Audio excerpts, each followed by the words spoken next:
Chile apoya plan de recuperación inclusiva.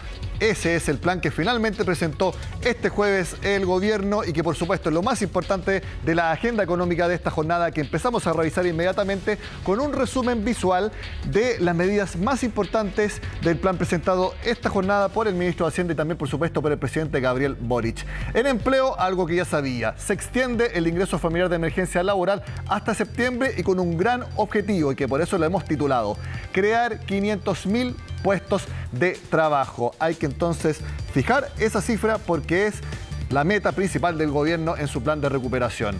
En transporte público, algo que conocimos también este jueves, se congelan los precios para todo el transporte público y también transporte regulado durante 2022, tanto en Santiago como en regiones. Parafina, yo personalmente he visto cómo ha subido y también me afecta mucho. Se va a aumentar los fondos para el fondo, valga la redundancia, de estabilización del precio del petróleo para que no suba tanto o incluso pueda bajar. También, aquí esto es algo muy importante, es una sorpresa, no se conocía. Va a haber un ingreso familiar de emergencia de amplia cobertura siempre y cuando volvamos a estar confinados, es decir, con cuarentenas. Y ya lo dijo el ministro de Hacienda y lo vamos a ver pronto, no va a ser un IFE universal. Y finalmente se da más amplitud de crédito a 100.000 pymes que actualmente no están bancarizadas. Esto es un rápido resumen que lo vemos también en la siguiente nota que preparó Belén Vázquez. Los vecinos estaban expectantes. Era un anuncio esperado no solo por ellos, también por el mundo político y económico. El plan de recuperación Chile Apoya finalmente se oficializó. Quiero hablarle a diario a quienes comparten la preocupación por el rumbo de la economía. Pero no esa economía de los grandes números, sino la economía de la casa, la economía de la familia. El plan tendrá un costo total de 3.726 millones de dólares provenientes de reasignaciones presupuestarias y el Fondo de Emergencia Transitorio y consta de 6 ejes con especial foco en la recuperación del empleo. Son más de 1.300 millones de dólares en aportes directos a los bolsillos de la familia. Son cerca de 1.400 millones de dólares en generación de empleo. Son 1.000 millones de dólares en apoyo a micro, pequeñas y medianas empresas. El objetivo del gobierno es crear 500.000 plazas de trabajo, de las cuales al menos la mitad serían destinadas a mujeres. En ese sentido, una de las medidas para apoyar la reincorporación femenina al mercado laboral es la ampliación del rango de edad de los hijos para obtener el subsidio Protege. Es evidente que nadie sale a trabajar tranquila o a veces impedida totalmente de salir a trabajar si no tiene con quién dejar a los cuidados a sus hijas e hijos. Tal como se conoció hace unos días, el IFE laboral se extiende hasta septiembre, con foco en lo que el Ejecutivo denominó grupos prioritarios: mujeres, jóvenes entre 18 y 24 años, mayores de 55 y personas en situación de discapacidad. Los montos los estamos revisando y yo creo que es súper importante tener claro que aquí tiene que haber un énfasis hacia los sectores que hoy día efectivamente lo necesitan. Además de fomentar la contratación, el plan busca aliviar el bolsillo de las familias. Para ello, el gobierno incrementará los recursos destinados al FEP para contener el alza de la parafina. En paralelo, revisará las condiciones para que ENAP pueda convertirse en distribuidor de gas minorista. Vamos a hacer funcionar un mecanismo de compensación similar al del MEPCO. Los recursos que se van a comprometer para ese propósito van a estar entre 20 y 40 millones de dólares. Si el país vuelve a un confinamiento, la idea del Ejecutivo es que exista un mecanismo de ayuda para aquellas familias que no puedan salir a trabajar. IFE de cobertura ampliada sería la herramienta, aunque eso sí, no sería universal como se hizo en el gobierno anterior. Sobre la base de lo que fue la experiencia del IFE universal y los otros beneficios que se han entregado, vamos a determinar una cobertura que sea apropiada a los sectores que se ven más afectados justamente por el confinamiento, por no poder salir a trabajar. Para potenciar a los sectores rezagados como la cultura y el entretenimiento, el plan contempla un bono de hasta 450.000 pesos para esos trabajadores y además elimina el aforo en eventos culturales. La beca BAES de la JUNAEP también tendrá un reajuste, 5.000 pesos para llegar a 37.000 mensual desde junio, para un beneficio que no era modificado desde hace casi una década. Todos sabemos de que con 1.300 pesos no se almuerza hoy día en Chile. A esto se suma el congelamiento de la tarifa del transporte público y el alza a 400.000 pesos de salario mínimo este año. Paquete de medidas que, de todas formas, no logró calmar las intenciones de los parlamentarios que insisten en la necesidad de un quinto retiro. Seguimos detallando la medida de transporte porque si bien el panel de expertos recomendó subirlo en 30 pesos, ustedes se acordarán de esa misma recomendación hace casi 3 años y en lo que derivó. Bueno, esa recomendación al final el gobierno no la va a tomar y se van a congelar, como les decíamos, los precios del transporte público y también regulado. Esta es una medida que va a tomar todo el año. La verdad que estamos muy contentos, creemos que es una excelente noticia y que va a ser especialmente atractiva para las familias chilenas. Decir además que tiene una gracia esta medida que va directamente al bolsillo de la familia, que no necesita ningún tipo de trámite, ningún tipo de postulación, como son otras medidas. Por lo tanto, resulta fácil de implementar y que nos deja muy contentos respecto de que este año las familias de Chile que usan el transporte público tienen un alivio con el cual contar. Parte del plan de recuperación inclusiva incluye mantener las tarifas de la locomoción colectiva no solamente en Santiago, sino que también en todo el país. De manera que para ese efecto se van a hacer los aportes que sean necesarios y las regulaciones necesarias para lograr ese objetivo y eso creo que es una parte importante del esfuerzo por mantener o evitar el deterioro del poder adquisitivo de las personas producto de la inflación. Para completar las medidas, también se anunció un fondo de $300 millones para inversión pública en todo el país. Eso generalmente se usa para generar empleo. Y además, se hará más fácil el acceso a las personas para el seguro de cesantía. Se reduce el número de cotizaciones previas para poder ingresar a los fondos tanto grupales como también individuales y también se subirá prontamente la tasa de reemplazo, es decir, el porcentaje que el seguro de cesantía cubre respecto al sueldo de la persona antes de que quedara cesante. Vamos a las evaluaciones porque en los gremios privados hubo evaluaciones positivas respaldando este plan Chile Apoya, pero también algunas críticas. Por ejemplo, de que no hay realmente medidas que incentiven la inversión, que era lo usual en planes de medidas económicas en otros gobiernos. Nosotros valoramos el plan que está presentando oportunamente el gobierno para venir especialmente en ayuda de mujeres con niños, de adultos mayores, también de extender el IFE laboral. Yo creo que es importante dar esa seguridad. El apoyo también que van a tener las pymes, pero lo que echamos de menos, eso sí, son propuestas para fomentar la inversión que es tan importante para el crecimiento económico y con eso también la creación de empleo. Y esperamos que prontamente nos podamos reunir con el ministro para poder sacar medidas concretas. Otros gremios que fueron algo más críticos dicen que ellos esperaban una reunión de trabajo más concreta con las autoridades antes de anunciar este paquete y otros gremios dicen que directamente nunca fueron recibidos por la administración Boric. Nos parecen bien los lineamientos gruesos de estos anuncios, pero hubiéramos preferido que estos hubieran sido más inclusivos, acordados con el sector privado en los espacios de diálogo que anunciaron los ministros del sector económico y el propio presidente, ya que entendimos que algunos de estos se iban a abordar en mesas de diálogo tripartito para revisar su implementación, progresividad y su impacto especialmente en las pymes. Estamos disconformes principalmente porque nuevamente el gobierno no cumple con lo que prometió. El gobierno en campaña, cuando estaba de candidato, el 12 de enero, cuando estaba en condición de electo, nos prometió siempre que iba a ser un gobierno de los emprendedores y las pymes.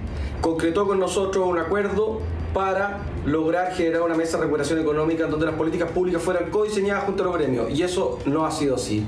Las medidas que plantea el gobierno, la verdad es que para pymes que están muriendo ahogadas, en donde el buque se hunde, el gobierno lo que entrega son bengalas. Que el gobierno nos diga de inmediato que no nos va a ayudar y deje de decir que su gobierno va a ser el de los emprendedores y las pymes. Y así perdemos menos tiempo y vamos al Congreso a pedirle ayuda a los diputados y los senadores.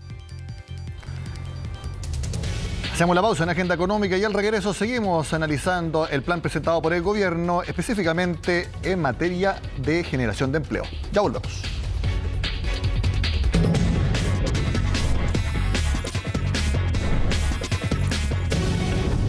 La última Comisión para la Recuperación del Empleo señaló que había que mantener el IFE laboral. Eso fue precisamente lo que ratificó este jueves el gobierno. Conversamos al respecto con un ex integrante de esa comisión. Lo vemos en pantalla a David Bravo, director del Centro de Estudios y Encuestas de la Universidad Católica. Gracias por estar en Agenda Económica, David. Hola, ¿qué tal, Nicolás? Muy buenas tardes. Muy bien. David, ¿qué le parece la extensión del IFE laboral hasta septiembre, enfocado principalmente en mujeres, jóvenes hasta 24 años y mayores de 55 años? Me parece bien. Creo que necesitamos conocer un poco el detalle de en qué consiste el foco. O sea, quiere decir si es que se va a estar dirigido solamente a ese grupo, o tal vez, como me lo imagino, que es para esos grupos donde se va a dar un monto mayor. Como sea, el IFE laboral ha sido muy importante. ¿Por qué es importante y por qué es una buena noticia esta extensión? Porque uno de los grandes problemas que hemos tenido para la recuperación de los empleos está en que, si bien es cierto, la actividad económica se recuperó, bueno, y fuertemente el 2021, ¿cierto? Se aceleró mucho. Aún las personas no están buscando trabajo. Y entonces los 556.000 empleos que todavía faltaría para poder llegar a la situación que teníamos antes de pandemia, son empleos que en realidad deben ser incentivados. Esa es la razón por la cual la Comisión de Recuperación de los Empleos, que fuimos convocados en agosto pasado, apuntamos a que se creara esto que ahora se llama el IFE laboral, y ha jugado un rol muy importante para recuperar los empleos. Entonces uno tiene que estimar estos 500.000 puestos de trabajo que tiene como objetivo el gobierno es para llevar al país a niveles antes de la pandemia. Eso es, uno lo tiene que tener claro. Sí, creo que es otro elemento positivo, me parece a mí, que el gobierno apunte a los 500.000 empleos, porque efectivamente eso es lo que estamos por debajo. Hoy día en Chile, para que estemos exactamente en la situación que teníamos en Chile hace 2 años atrás, deberíamos tener algo así como 9.320.000 personas ocupadas.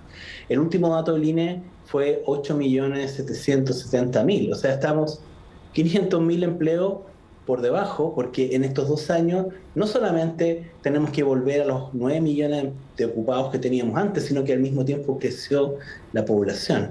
Entonces, efectivamente la brecha son 500.000 empleos. El gobierno hace bien en apuntar a ese número, porque eso es lo que nos falta. Y las 2 herramientas que usa el gobierno en sus medidas son correctas. Uno es el IFE laboral, que me parece bien que se extienda. Y lo segundo es algo que se conoce menos, pero que es muy importante, que es el subsidio Protege, ¿cierto? Y que va dirigido a mujeres trabajadoras. Sí, eso quería preguntarle ahora a David, porque precisamente una de las medidas que se anunciaron es que ese subsidio Protege, que hasta ahora apuntaba a mujeres con niños o niñas de hasta 2 años, ahora se extiende al doble de edad, hasta 4 años. Sí, de nuevo, es muy importante. ¿Por qué razón? Y lo vinculo, a pesar de que obviamente es distinto, lo vinculo al IFE laboral, primero porque son subsidios, digamos, a la oferta de trabajo, ¿cierto? Están dirigidos, son transferencias directas a los trabajadores, y en el caso de Protege, a las trabajadoras. Entonces, es muy importante eso. En segundo lugar, porque se entregan como contrapartida de un empleo. de un empleo formal. Por lo tanto, son incentivos al empleo formal. En el caso del IFE laboral, son nuevos empleos. O sea, además, no son subsidios para los empleos que ya existen, sino que para los empleos que necesitamos recuperar. En el caso de Protege, ¿por qué es tan importante? Porque efectivamente toca el grupo de personas, ¿cierto?, que tiene niños menores en edad de sala cuna hasta los 2 años y jardín infantil hasta los 4 años, que es lo que se extiende ahora de manera muy importante. Si nosotros tomamos hoy día de estos 550.000 empleos que te mencionaba, ¿cierto?, que faltan, en los estudios que se han hecho, se muestra que 75% de esos empleos que habría que recuperar están en hogares que tienen niños menores de 6 años en edad preescolar. Entonces es muy importante este componente que también se está incorporando, este fortalecimiento de Protege, que es un subsidio menos conocido, ¿cierto?, que el IFE laboral, pero que es muy importante y por lo tanto va en la dirección correcta. Sí, David, con el IFE laboral se espera dar 190.000 empleos para mujeres. En total del plan se busca dar 250.000 empleos para las mujeres. Y quiero preguntarle, eventualmente una mujer podría tener doble beneficio. Puede tener este subsidio Protege, ya lo es poder ser eventualmente contratada gracias a este plan IFE laboral. Entonces, ¿usted cree que estos objetivos de 250.000 empleos para mujeres pueden concretarse con estas medidas? ¿Es algo factible de conseguir? Ok, yo creo que son las medidas correctas. Hay 2 problemas.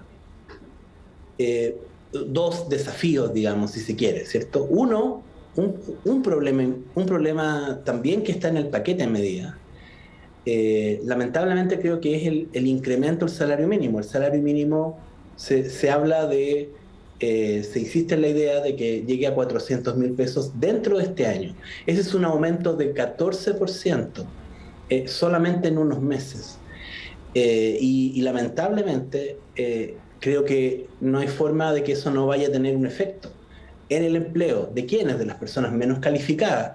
¿Dónde están concentrados los empleos que no se han recuperado? En las personas de menor calificación. Esto no afecta a las personas universitarias, no afecta a las personas con educación media completa. La gente con educación media incompleta o básica son las personas que básicamente no han recuperado sus empleos. Entonces, esta es una medida, creo yo, lamentablemente, que va en la dirección contraria. Y entonces podría tener un efecto, lamentablemente, que de alguna manera se contraponga con esta medida de incentivo al empleo que se está teniendo. No era recomendable a mi juicio incrementar el salario mínimo, David, hasta que no hubiéramos recuperado esos 500.000 empleos que faltan. Esa era creo yo, la transición que deberíamos haber tenido. Primero recuperemos los empleos que faltan, luego vamos adelante con la idea de aumentar el salario mínimo. Ese es un temor que surge. David, igual, sí, de todas maneras, todo gobierno sube el salario mínimo todos los años porque es un efecto político muy importante. A su juicio, para que sea inocuo, para que no tenga un efecto negativo, ¿a qué nivel habría que subirlo como máximo este año? El salario mínimo tiene que aumentarse de acuerdo a la inflación. O sea, no es el momento para tener un aumento en el poder de compra del salario mínimo, porque eso es lo que va a generar problemas. Y por lo tanto, se habría requerido un aumento más escalonado. Este año estamos con niveles de inflación altos, ¿cierto? Por lo tanto, ese aumento del 14%, una parte va a ser inflación, sin embargo, igual tiene un componente real del orden del 7%, que es la parte que me preocupa. En todo caso, el segundo elemento, y tal vez el más importante, y porque es desafiante en realidad esta meta de los 500.000 empleos, es porque se produce en el marco de una desaceleración, ¿cierto? Este es un año de desaceleración económica, como ya lo mostró en su cambio en las proyecciones el Banco Central. Vamos a tener este año, ¿qué vamos a tener? Vamos a tener desaceleración, pero además vamos a tener meses con crecimiento negativo. Y en ese contexto, en ese proceso de desaceleración, por supuesto que eso tiene un efecto negativo también sobre la demanda de trabajo, ¿cierto? Y por lo tanto, vamos a estar como nadando contra la corriente, precisamente, para crear esos empleos. Ese es un tema que eventualmente puede afectar. El que, no obstante las medidas, estas primeras medidas que mencioné, se recuperen esos 500.000 empleos, esa es la gran duda. Ahora, la otra nube, digamos que sí tenemos ya, es un poco más bien yo diría como de gobernabilidad, ¿cierto? Y que a mi juicio tiene que ver con esto que se está discutiendo hoy en el Congreso y que básicamente es el test que yo creo que tiene este gobierno, que tiene el Ministerio de Hacienda y que tiene que ver con lo que se llama el quinto retiro, ¿cierto? Una medida de esa naturaleza, por supuesto que va a generar un desequilibrio muy grande, y por lo tanto eso también va a generar condiciones que no son adecuadas para poder efectivamente ir adelante con la conducción económica. Entonces, aquí el gobierno creo que para poder llegar a la meta del empleo tiene que asegurar conducción económica y luego además tratar de navegar, aún con la conducción económica que tenga, en este escenario de desaceleración, doblemente desafiante. David Bravo, director del Centro de Encuestas y Estudios de la Universidad Católica. Como siempre, gracias por estar en Agenda Económica. Gracias, Nicolás. Antes de terminar el programa, les cuento que hay que estar muy atentos a la agenda de mañana. IPC de marzo, lo informa el Instituto Nacional de Estadísticas. Algunas proyecciones hablan de 1,4% de inflación para un solo mes. Eso puede marcar mucho también la discusión política respecto a un posible quinto retiro de fondos. Todo lo tendrán acá en Agenda Económica, como siempre, en las pantallas de CNN Chile. Sean con nosotros porque ya viene CNN Prime.